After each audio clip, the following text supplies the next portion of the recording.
4. The final authority. The Quran is a mizan, that is the scale which tells good from evil, and the Furqan, that is the distinguisher between good and evil on this earth, and a muhaymin, that is guardian over other divine scriptures. The Quran says, Allahu allazi anzala al-kitaba bil-haqqi wal-mizan.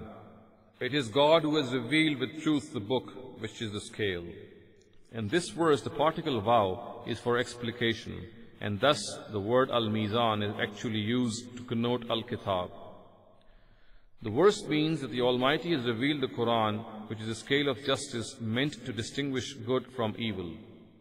People can judge good and evil through it. It is the only scale that weighs everything else, and there is no scale in which it can be weighed. The Quran says, تَبَارَكَ الَّذِي نَزَّلَ الْفُرْقَانَ عَلَىٰ عَبْدِهِ لِيَكُونَ لِلْعَالَمِينَ نَذِيرًا. Blessed be He who has revealed Al-Furqan to His servant, so that it may warn the whole world. Surah number 25, verse 1. The Quran is also Al-Furqan in the same sense. That is a book which is the final and absolute verdict in distinguishing truth from falsehood. This word also connotes the fact that this book is a standard on which everything needs to be judged and is a decisive word on matters which relate to religion. Everyone must turn to it only to resolve differences of opinion. Nothing can be a judge on it. It shall reign supreme in the dominion of religion and divine guidance, and every person is bound not to make it subservient to any other thing. The Quran says, وَأَنزَلْنَا إِلَيْكَ الْكِتَابَ بِالْحَقِّ مُصَدِّقًا لِمَا بَيْنَ يَدَيْهِ مِنَ الْكِتَابِ وَمُحَيْمِنًا عَلَيْهِ فَاحْكُمْ بَيْنَهُم بِمَا أَنزَلَ اللَّهُ وَلَا تَتَّبِعْ أَهْوَاءَهُمْ عَمَّا جَاءَكَ مِنَ الْحَقِّ. And O Prophet, we have revealed to you this book with truth in confirmation of the book before it and standing as a guardian over it.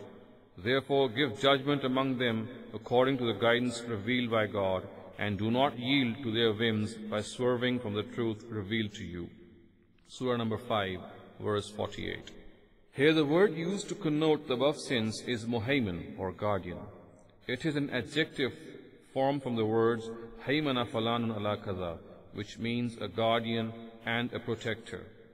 In this verse, the Quran has been regarded as a muhaymin on the previous scriptures. It means that the Quran is a real, authentic and trustworthy version of the Book of God.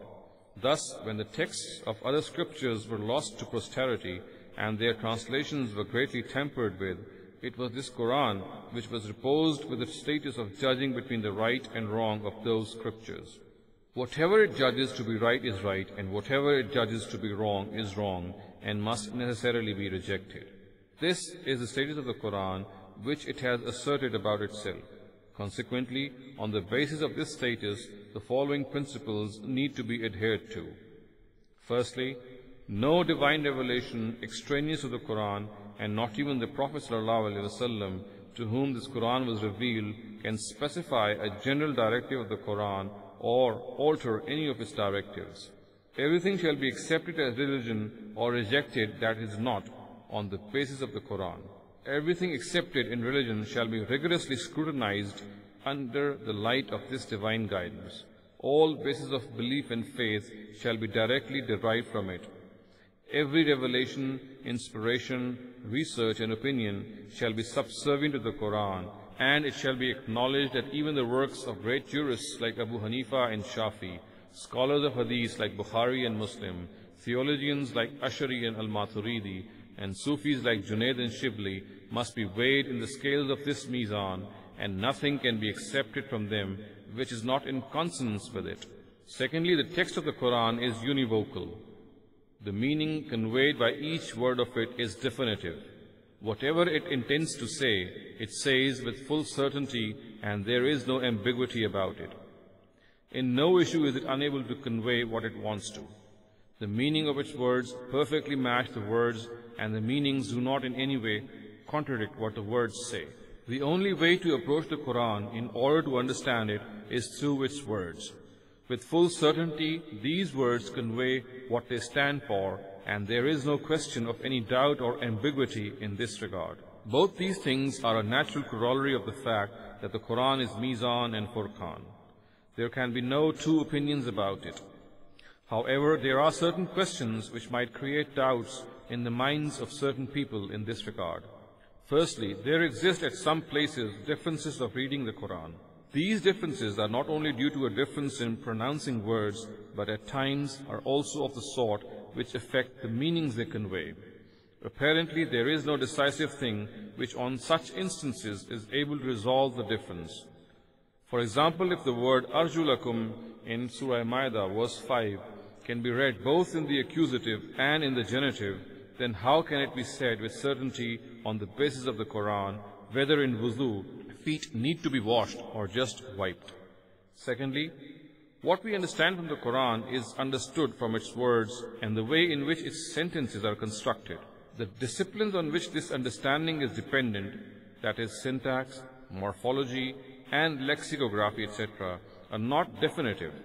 How can then it be said that meanings which words convey are absolutely certain? This question has been raised by Imam Razi in the following words.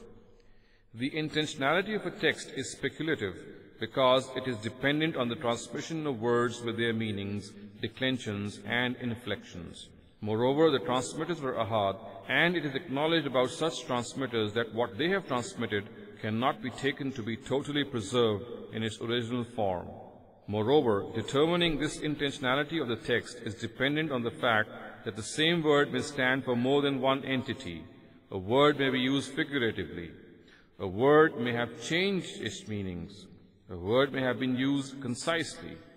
A word may have been used without limiting its meaning or used in contradiction to some logical premise, because if there is such a contradiction, then it is essential that a word be understood to be used figuratively.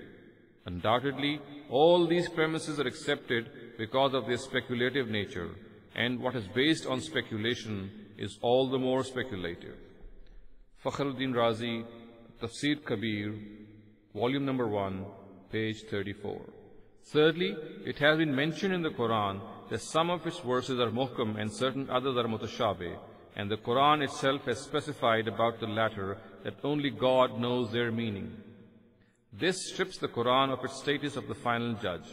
If we are not able to distinguish the muhkam from the mutashabih and are also unable to understand what the mutashabih mean, then how can we determine the purport of the Quran in these verses, and how can we regard it to be the final authority on the basis of this purport on other things?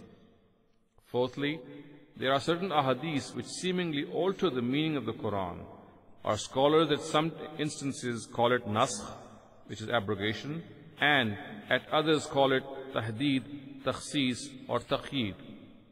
If this is accepted, then how can the Quran have the status of being the mizan and the furqan referred to above? These are the questions which are generally posed in this regard. Following are the answers.